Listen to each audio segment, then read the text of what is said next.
Hello po. Gusto niyo po subukan applyan? Mag-ihimang ho muna. Ano bang pag-iisipan mo sa offer, sir? Sayang naman po, hindi to pang matagalan na offer. Anytime, pwede mag-expire yung offer natin. Hello ho eh. Saan po ba sila, ano po ba yung pinag-iisipan mo, sir?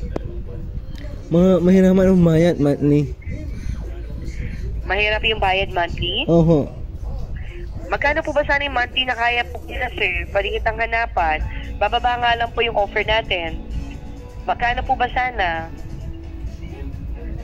Magkano amount lang yung kailangan? Maihimang ano muna, ma'am. Mga po? Magkano? Maihimang ho muna, ma'am. Kasi sir, matagal na siya yung tinatawag. So kapag maraming beses na kasi tinatawag sa inyo, sir, anytime soon po, pwede na mag-expire yung offer. Sayang naman. Mga ma'am, update ko na lang kayo. Po? Update na lang po, update. Maihimang. Update na lang. Opo, maihimang una ko masyado. Kasi mahiraman hindi ako sa pagmayat eh. Okay. So, ninilindihan ko naman. So, ito naman po, kung sakali po na nandito pa yung offer at bago naisip nyo, tawag lang kayo sa aming hotline.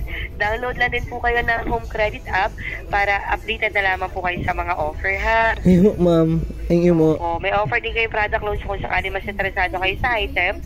May mga sales associate naman po na mag-a-assist inyo. Punta lang kayo sa pinakamalapit ng credit sa lugar ninyo. Okay po? Hey ho, ma'am. And for training and quality purposes na lang po, papagitan na ako sa score ko. Paano ko po kayo nakausap ngayon? 5 yung mataas, 1 yung mababa. Ano ba yung score na ibibigay mo sa akin kung sakali? Ano pong score? Ano po, ma'am? Ilang... For training and quality purposes lang, sir. Pabigyan niyo lang po ako ng score. Kung paano ko po kayo nakausap ngayon. 5 yung mataas, 1 yung mababa. 5 siyempre, ma'am. 5. Ibigay mo sa akin. 5 siyempre, ma'am. 5. 5 po. Thank you, sir. 5.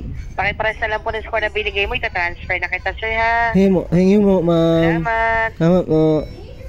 Dear customer,